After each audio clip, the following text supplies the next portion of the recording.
ខ្ញុំថានាងស្រឡាញ់គេម្នាក់ហើយខ្ញុំប្រឹងធ្វើសើចទាំងដឹងក្នុងចិត្តថានឹងបាត់បង់អ្វីយ៉ាងខ្ញុំអាចនិយាយបានថាវាពិតសំខាន់មានដឹងទេថាមិនមាននេះមានកូនចិនលួចត្រច័ន្ទខ្លាចដីដែលធ្លាប់កាន់ប្រគល់ឲ្យប្រម្នាក់ផ្សេងដឹងក្រុមឆ្មានឹងថាត្រឹមជាមិនបានមានចិនលួចប្រច័ន្ទសុំតុងដែរដើរហួរដែរខិន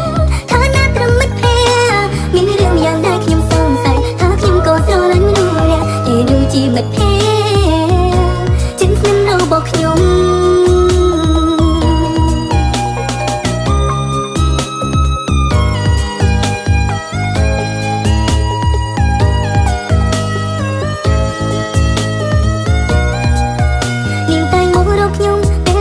ចិត្តចង់ឲ្យខ្ញុំជួយទៅថាតើធ្វើយ៉ាងណា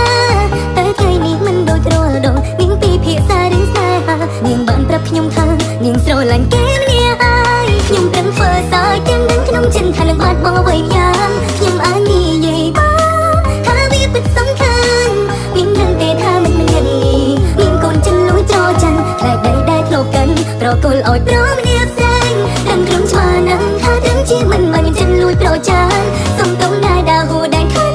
ថាណាត្រឹមមិត្តភក្តិមានរឿងយ៉ាងដែរខ្ញុំសង្ស័យថាខ្ញុំក៏ស្រឡាញ់មនុស្សម្នាក់គេដូចជាមិត្តភក្តិចិនស្និទ្ធរបស់ខ្ញុំ